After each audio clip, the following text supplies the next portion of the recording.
Beberapa waktu yang lalu, saya membaca sebuah tulisan artikel dari seorang hamba Tuhan dari majalah Kenneth Copeland Ministry. Judulnya adalah The Law of Reciprocity. Nah, apa artinya hukum itu? Itu hukum, namanya hukum reciprocity. Nah, itu artinya apa? Jadi begini, saudara. Kalau kita melihat ada orang yang kita hormati dan kita kasihi, dan orang itu punya visi dari Tuhan tertentu, lalu kita dengan segenap hati mendukung visi itu sampai jadi kenyataan, maka pada akibat daripada semuanya itu, Tuhan akan memberkati kita, sehingga visi yang Allah berikan pada kehidupan kita itu akan digenapi. Nanggap ya. Jadi dengan membantu visinya orang lain, yang kita tahu ini orang tulus, ini orang jujur, ini orang sungguh-sungguh serius dengan Allah, kita mendukung visinya, lalu pada akhirnya visi yang Allah berikan dalam hidup kita akan tergenapi dengan cara kita menolong visinya orang lain.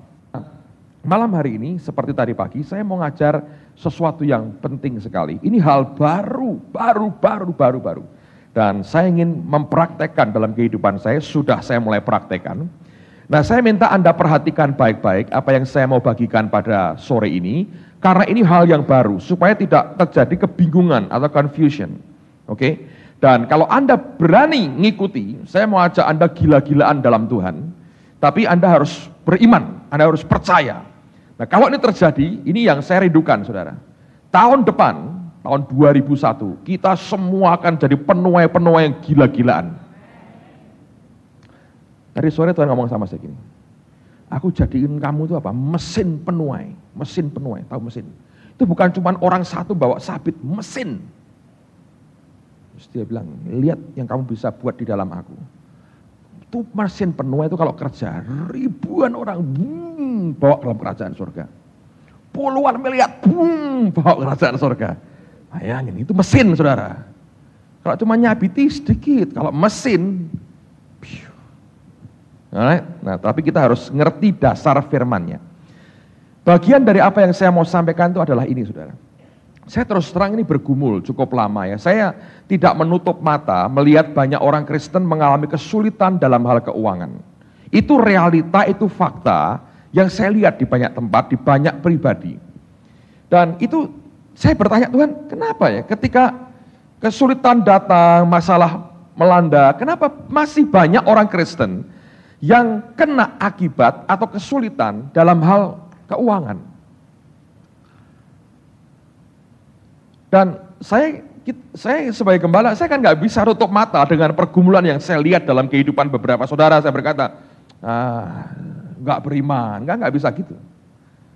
Dan bagian yang saya tahu, bagian yang paling besar sebetulnya, yang Tuhan berikan dalam hidup saya itu begini, saudara. Saya itu seperti dibawa Tuhan dalam sebuah laboratorium. Lalu orang berkata begini, Pak, ini ada masalah ini, cariin dong obatnya. Saya akan bisa begitu efektif kalau dimasukkan di lab, kemudian saya mesti cari dari firman ini. Apa yang jadi solusinya untuk anak-anak Tuhan ini. Nangkep, saudara? Yang penting itu solusi firman-Nya ini loh dalam kehidupan kita. Nah, saya diajari Tuhan sesuatu yang menarik. Saya belum pernah khotbahkan di gereja ini dan belum pernah saya buat seperti yang saya buat hari ini. Tapi saya sebagaimana tadi pagi saya beri kesempatan jemaat yang tadi pagi datang untuk mengalami Tuhan dengan luar biasa. Sore ini bagian saudara. Nah, saya minta Anda dengerin baik-baik dengan seksama karena ini membutuhkan akan penjelasan yang lebih rinci rupanya. Dan sehingga tidak ada orang yang bingung dengan ini. Saya mau tanya, siapa yang sungguh-sungguh hidupnya ingin diberkati Tuhan? Angkat tanganmu tinggi-tinggi. Serius banget. Alright. Sekarang mari kita lihat beberapa bagian firman Tuhan. Kenapa orang-orang Kristen kena masalah keuangan? Lihat Lukas pasal 16. Injil Lukas pasal yang ke-16. Ayat 1 dan ayat yang kedua.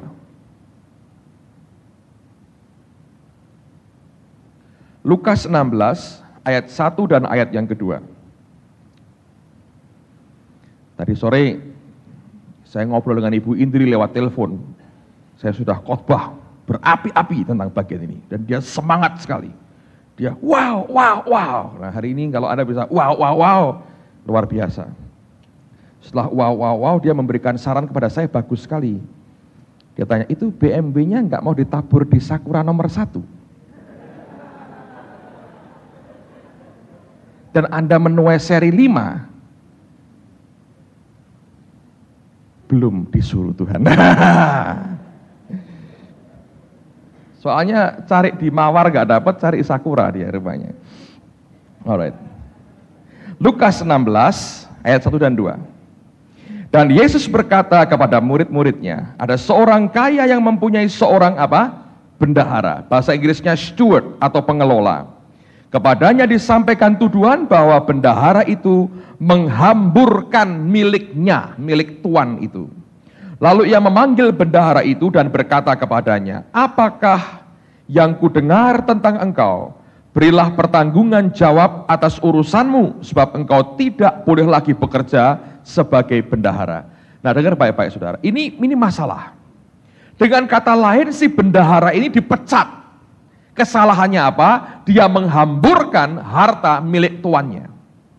Saya perhatikan ya, beberapa tahun sebelum Krismon ini melanda negara ini, ada banyak pengusaha Kristen yang sepertinya membantu banyak pekerjaan Tuhan. Tapi sebetulnya yang dia bantu itu bukan berdasarkan apa yang Tuhan perintahkan. Dan tidak seperti yang Tuhan mau. Mereka mengelola bisnisnya, usahanya, seperti miliknya sendiri. Jadi berbuat apapun tergantung suka tidak suka. Kalau dia merasa aman, dia kerjakan. Merasa berbahaya, tidak dikerjakan. Walaupun mungkin hatinya tahu, Allah mau itu. Dengan kata lain, dia gunakan akan apa yang Allah percayakan dalam dirinya semaunya sendiri. Saya mau ingatkan semua kita, bahwa kita tidak memiliki apapun yang ada dalam kehidupan kita hari ini. Semua yang kita ada sekarang ini adalah milik Tuhan. Kita hanya pengelola dari apa yang Allah percayakan kepada kita. Kalau ini bisa masuk di hati saudara, cara melihatmu akan berbeda. Orang kebanyakan ribut ya, Pak, perpuluhan itu dari mana? Dari gross atau dari net atau dari supernet atau dari net. Saya berkata kalau kamu ngerti semua yang engkau punya itu miliknya dia, nggak usah ribut sebetulnya. Karena toh engkau itu hanya ngelola.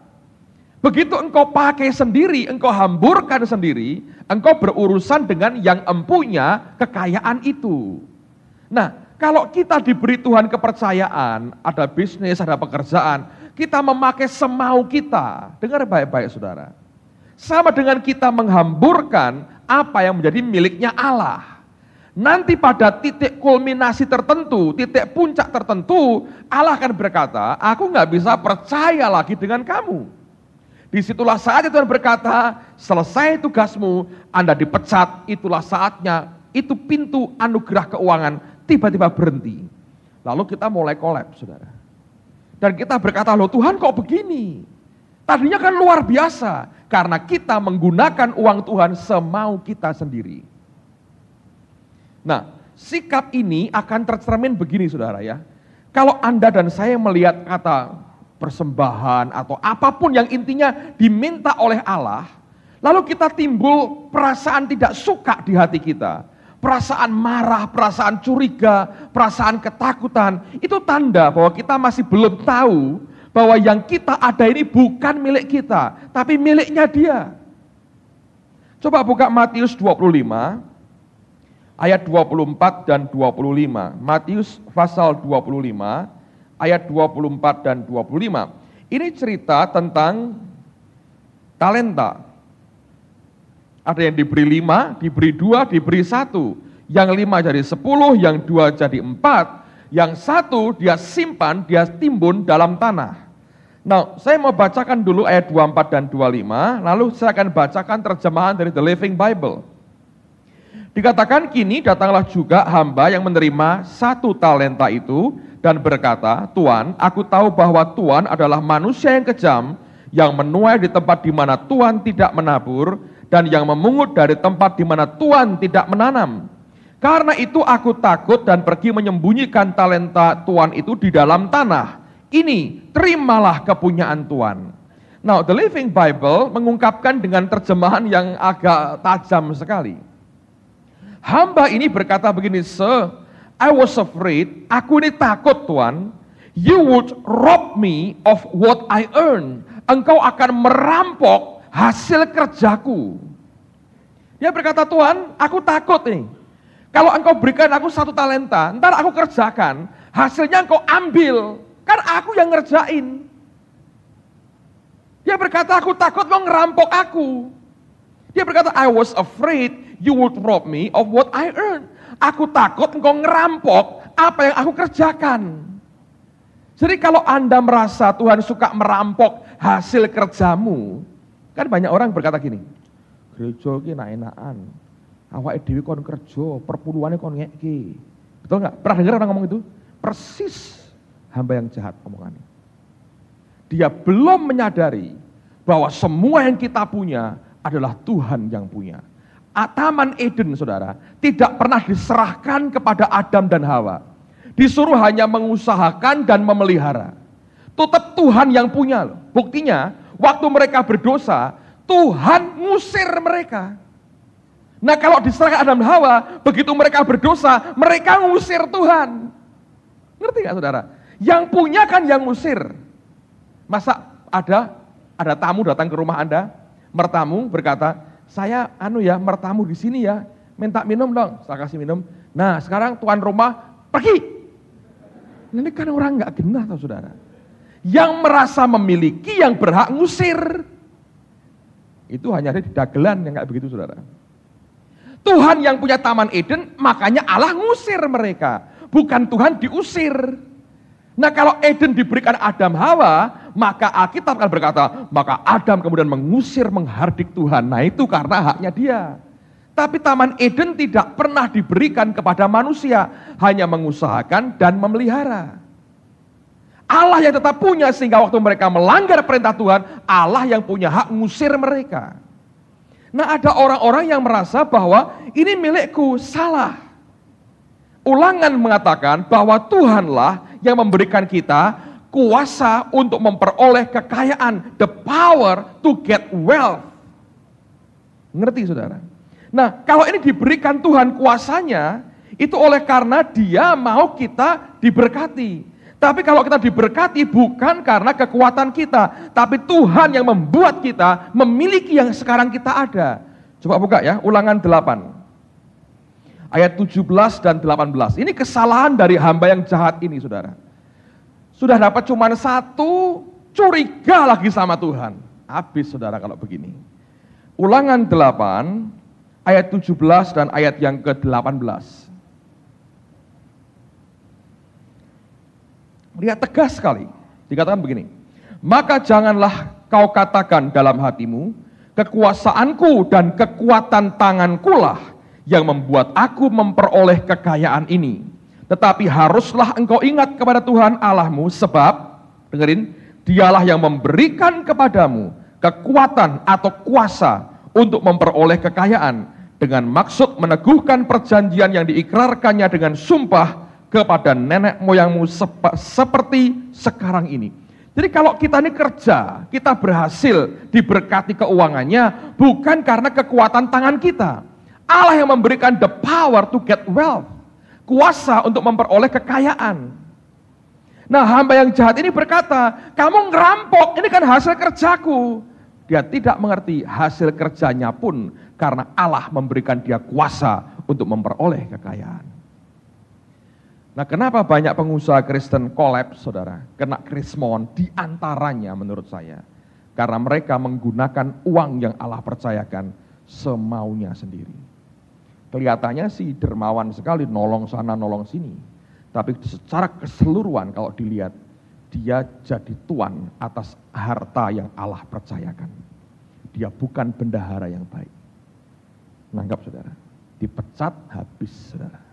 Atau dikurangi haknya, didropkan pangkatnya, jatahnya jadi sedikit sekali. Dan ini terjadi di mana-mana, karena orang tidak mengerti, kita nggak punya apa-apa, semua Tuhan yang punya. Nah sekarang pertanyaannya kan begini, oke Pak, sekarang sudah ngerti lah itu. Cuma ini kondisiku kayak begini sekarang. Nah, sekarang saya mau ngajari Anda, nanti dari firman Tuhan ini dua hal. Kalau sekarang Anda ngalami kesulitan keuangan, Anda ingin tembus jebol ini ya, Anda mau nih. Yang kedua, ada orang-orang yang berkata, Pak, saya utang sudah nggak punya utang, tapi saya mau next level dong Pak. Income saya sudah bagus ini, tapi kalau bisa next level, kan saya bisa jadi berkat lebih gede lagi. Amen. Jadi ini berlaku untuk dua sisi. Satu sisi kalau Anda mengalami kesulitan, Anda praktekkan cara yang nanti Alkitab ajarkan, atau Anda sudah lepas dari kesulitan, Anda mau next level, Anda boleh praktekkan cara yang sama. Hari ini kami, keluarga kami juga lakukan yang sama. Kami tulis satu jumlah yang saya berkata besar, tapi saya rasa saya imannya kalah dengan beberapa saudara. Jemaat kami ini lebih hebat-hebat dari pendetanya, dan itu membuat saya bersyukur. Alright. Saudara siap ya? Sekarang buka Kejadian pasal 47. Nah, sebelumnya saya mau ceritakan sejarahnya kenapa saya sampai nemuin pewahyuan ini. Itu bukan sedang berdoa lalu hadirat Allah datang dan Tuhan berkata, "Hai anakku, inilah firmanku." Enggak. Saya hari Kamis itu diajak makan soto Madura di Kelapa Gading. Loh, soto itu urapannya tebel loh saudara. Makanya sukalah makan soto itu. Saya lagi makan, di tengah-tengah makan itu nasi belum habis, Tuhan bicara. Dan dia ngomong sesuatu yang kuat, saya langsung ngomong sama yang punya rumah, karena orang Kristen saya bilang, pinjam Alkitab. Dia berikan saya Alkitab, mereka ini ada 2 orang yang ikut dengan saya makan, bingung ini loh, nyari apa? Saya nggak ngomong dengan mereka, saya cari di Alkitab sampai saya temu. Dan waktu ketemu Tuhan bicara sesuatu, dan ini yang saya mau bagikan buat Anda. Siap ya? Kejadian 47, ini pewahyuan di warung soto ini keluarnya saudara. Tapi kualitinya luar biasa. Kejadian 47 ayat 13, ini pelajaran pertama mendengar suara Tuhan saudara. Kalau Anda mau ikut kelasnya, inilah pertama-tama adalah datanglah ke warung soto. Bukan saudara. Kejadian 47 ayat 13 mulai, judulnya Tindakan Yusuf. Kalau saya minta Anda garis bawahi, ada garis bawahi ya, supaya Anda nanti di rumah belajarnya bisa ngikutinya enak. Di seluruh negeri itu tidak ada makanan, sebab kelaparan itu sangat hebat, sehingga seisi tanah Mesir dan tanah Kanaan lemah lesu karena kelaparan itu. Maka Yusuf mengumpulkan segala uang yang terdapat di tanah Mesir dan di tanah Kanaan, yakni uang pembayar gandum yang dibeli mereka. Garis bawahi kata uang dan kata gandum. Dan Yusuf membawa uang itu ke dalam istana Firaun. Setelah habis uang di tanah Mesir dari tanah Kanaan, jadi pernah sampai uang aja habis, saudara.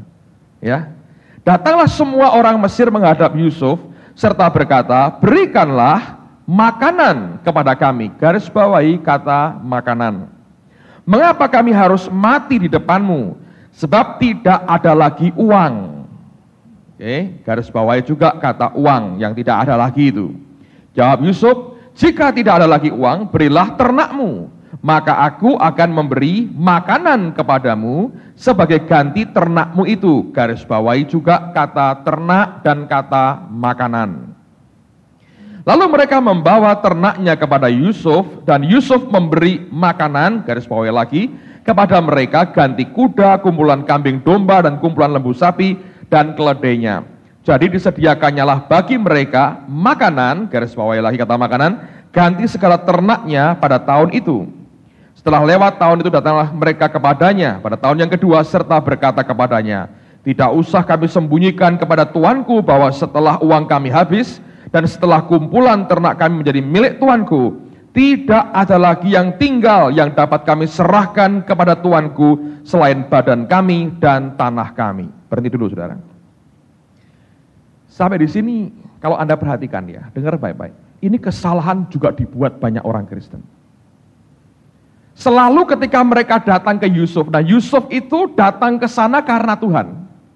Dan sistem yang dia pakai itu sistem pemberian Tuhan. Ingat, itu karena mimpinya Firaun. Dan Yusuf itu menginterpretasikan mimpinya Firaun. Jadi itu mimpi dari Tuhan. Ini sistem diterapkan oleh Allah sendiri. Tapi kesalahannya terletak pada orang-orang Kanaan dan orang-orang Mesir. Setiap kali mereka datang ke Yusuf, yang merupakan representasi daripada Allah dan sistem kerajaannya, yang diminta adalah makanan, makanan, makanan, makanan. Selalu yang diminta itu gandum dan makanan, gandum dan makanan. Terus itu aja yang diminta. Nah kalau terus minta makanan, ya habis saudara. Masuk, proses, keluarkan. Masuk, proses, buang. Masuk, proses, buang, ya kan? Karena mereka minta apa? Makanan. Banyak orang Kristen ketika Anda mengalami kesulitan, pergumulan secara keuangan, doanya apa? Berkati aku Tuhan, berkati aku Tuhan, berkati aku Tuhan. Yang diminta berkat itu sama dengan minta makanan, saudara. Nah, Pak, apa salah? Memang tidak salah, tapi Anda hanya berpikir singkat, sesaat. Tidak memikirkan jangka panjang yang lebih luar biasa. Dan kalau terus hanya minta makanan, akan habis juga. Dan ketika habis, Anda tidak punya apa-apa lagi. Lihat uang mereka habis, ternak mereka habis, terakhir tinggal badan dijual dan tanah dijual. Dan Yusuf ambil semuanya. Setelah habis-habisan, entek-entekan saudara. Bangkrut total, bangkrut betul habis.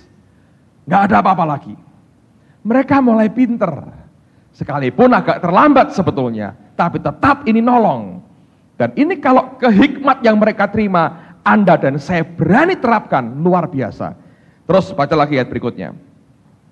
19 ya. Mengapa kami harus mati di depan matamu, baik kami maupun tanah kami? Berilah kami dan tanah kami sebagai ganti. Belilah kami dan tanah kami sebagai ganti makanan. Maka kami dengan tanah kami akan menjadi hamba kepada Firaun. Lihat, masih minta makanan lagi. Nah sekarang lihat pada ayat berikutnya, ini mulai pinter. Kita baca sama-sama ya, 2, 3. Berikanlah apa? Benih, garis bawahi kata benih. Supaya kami apa? Hidup dan jangan mati. Dan supaya tanah itu jangan menjadi apa? Tandus. Ini hal yang baru saudara. Pinter. Mereka selama ini minta makanan, sudah habis semua badan dijual, tanah dijual, sadar mereka.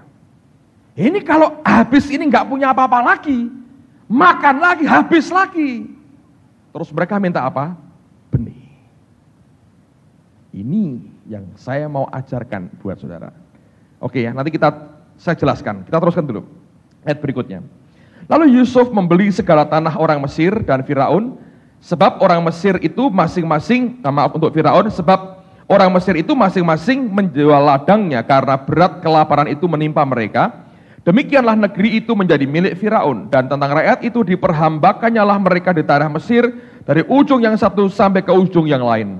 Hanya tanah para imam tidak dibelinya, sebab para imam mendapat tunjangan tetap dari Firaun, dan mereka hidup dari tunjangan itu. Itulah sebabnya mereka tidak menjual tanahnya. Berkatalah Yusuf kepada rakyat itu, pada hari ini aku telah membeli kamu dan tanahmu untuk Firaun. Kemudian ini perjanjiannya, dengerin baik-baik. Inilah benih bagimu supaya kamu dapat menabur di tanah itu. Mengenai hasilnya kamu harus berikan 1/5 bagian kepada Firaun, dan yang 4 bagian lagi itulah menjadi benih untuk ladangmu dan menjadi makanan kamu dan mereka yang ada di rumahmu, dan menjadi makanan anak-anakmu. Nah, sekarang saya mau jelaskan dulu. Saya tolong minta amplop offering kita. 1. Ya, makasih. Saudara, tak ajari ya. Tidak ada paksaan. Anda mau gila-gilaan dengan Tuhan, ini caranya. Anda berkata, Pak, saya nggak punya nih. Oke, berhenti minta makanan. Sekarang kenapa Anda tidak mau minta benih? Loh, caranya gimana Pak? Nah, kita ajari. Nanti kalau Anda memberikan persembahan, kalau Anda mau loh ya, gini, Tuhan, aku minta benih. Seperti orang Mesir, minta benih. Benih itu artinya, apa yang Allah beri untuk engkau tabur. Kalau Anda makan lagi, habis saudara. Tubuhnya ke bawah itu saudara. Habis betul. Dan Allah tidak akan memberikan itu. Tapi kalau Anda berkata gini, saya minta benih. Nanti kita buat limit waktu lah, sampai akhir tahun ini. Jadi kita masih punya waktu 6 bulan kan? 6 bulan, Anda berdoa gini, Tuhan, aku pengen nuai berapa? Tahun 2001 ini Anda mau nuai berapa? Gedenya tuaian yang engkau inginkan, itu menentukan benih yang mesti engkau tabur. Nangkep ya? Lalu engkau tulis namamu yang jelas, alamat yang jelas. Dan tidak ada orang nagih, tidak ada orang ngelokke, tidak ada orang ngeliat saudara. Tidak ada, ini bukan data untuk diecer-ecer kemana-mana. Terus, tapi jangan sembarangan loh saudara ya. Anda doa nanti, ukur dengan imanmu, wah aku bisa nabur sekian. Tapi engkau enggak punya, enggak apa-apa. Dan setelah engkau tulis, jangan mengusahakan. Sembayang tok, confession, pengakuan. Ngucap syukur, ngakui. Gak usah kerja lebih keras sampai ngelembur-ngelembur, kenapa? Kadung nabur benih, gak perlu. Ini benih Anda tinggal minta. Nangkep ya? Nah, kemudian setelah Anda nanti membawa persembahan, perpuluhan Anda masukkan dan sebagainya, di bagian belakang Anda tulis benih iman sampai akhir 2000. Anda tulis jumlahnya berapa. Nanti kita sembayang, minta dengan Tuhan benih. Kita tak kasih beberapa ayat lagi saudara, tapi ini teknisnya. Nanti pada waktu 6 bulan terakhir ini, Anda diberi, nanti itu berkat ya, tiba-tiba akan mengalirnya ekstra. Lah begitu ekstra, jangan terus kredit panci, kredit piring, itu jangan dulu. Itu artinya Anda makan lagi. Semua yang kelihatan, loh kok ini kok dapat lebih banyak, hati-hati loh, itu benih. Tidak total Anda harus terima gelondongan, itu enggak. Tapi Anda masukkan, oke ini masuk. Ini ekstra lebih nih, masukin. Tidak usah, ketika nanti masukkan persembahan itu nggak usah tulis nama, tulis ya boleh, tapi kita nggak akan ngecek kok saudara. Itu urusan pribadimu dengan Tuhan, kamu nuai yang nikmati toh kamu juga. Ya, tapi Anda tulis tuh, jangan lupa berapa yang engkau minta, sampai mencapai jumlah itu. Begitu jumlahnya selesai, Anda berkata, Tuhan, udah tak tabur semua benih ini. Lihat nanti Anda nuai gila-gilaan saudara. Sekarang gini, tak jelasin dulu ya, pakai ayat lagi supaya mudeng dan dong, saudara. 1 Samuel, ayo lihat. 1 Samuel. Lihat pada pasal pertama. Pelan-pelan. Terus ya jangan ngawur, 300 miliar loh, tapi kalau imanmu nyampe ya tulisan, saudara. Tapi nek bener di KI Anda makan, hati-hati, koloden saudara. Itu benih, itu belum bisa dimakan. Nangkep ya, ini karena gini loh. Ketika Anda minta, karena ini beberapa teman bersaksi pada saya. Tapi saya nggak terlalu ngerti sebelumnya. Mereka hanya bilang gini, Pak kami ini kepengen memberi Tuhan. Tuhan aku kok ingin memberi sekian ya Tuhan. Itu tanpa sadar, itu sebetulnya minta benih. Ternyata itu diberkati Tuhan, sampai bisa memberi sekian. Nangkap saudara, itu kayak begitu. Nah, Anda begitu nanti Anda sehati loh, sembahyang Anda kalau nggak beriman ya nggak bisa. Anda beriman ya, itu akan Anda tiba-tiba akan terima hal yang ekstra. Loh kok ini kok lebih banyak dari yang biasanya. Bukan terus haleluya, langsung Anda begini habis. Itu begitu Anda tahu, itu lebih ini. Anda ngerti, oke ini benih, sampai jumlah yang kau tulis itu genap. Setelah itu masa menuai. Nah, Tuhanmu ingin berapa tergantung benihnya. Nabur sedikit, nuai sedikit. Nabur banyak, nuai banyak. Tapi jangan ngawur-ngawuran. 3 triliun, gitu jangan. Tapi kalau iman menyandak 3 triliun, silahkan. 6 bulan 3 triliun. Wow, kita beli negara ini aja sekalian saudara ya. Steve jadikan presiden. Siapa bisa. Nah, sekarang ini lihat akan gambarannya. 1 Samuel pasal pertama. Nah, saya akan ceritakan dulu ya ceritanya, supaya nggak usah baca semua. Ada orang laki namanya Elkana, punya istri namanya Hana. Hana nggak punya anak mandul. Zaman dulu kalau orang mandul, dianggap orang terkutuk. Nah, si Elkana kepengen punya keturunan, kawin lagi, namanya Penina. Penina punya anak, lalu Penina merasa lebih hebat dari Hana. Hana seringkali disakiti hatinya oleh Penina. Hana nggak punya anak, datang ke rumah Tuhan di Silo. Lalu dia bernasar. Nah, nasarnya ini ternyata minta benih. Dengerin ayat yang ke-11. Kemudian bernasarlah ia katanya, Tuhan semesta alam, jika sungguh-sungguh engkau memperhatikan sengsara hambamu ini dan mengingat kepadaku dan tidak melupakan hambamu ini, tetapi memberikan kepada hambamu ini seorang anak laki-laki, maka aku akan memberikan dia kepada Tuhan untuk seumur hidupnya, dan pisau cukur tidak akan menyentuh kepalanya. Jadi ini kan minta benih, toh? Minta sesuatu yang untuk diserahkan kepada Tuhan. Bukan minta untuk dikantongin, tapi minta untuk diserahkan. Ternyata kalau kita minta benih untuk diserahkan ke Tuhan, kita itu ngutangi Tuhan, saudara.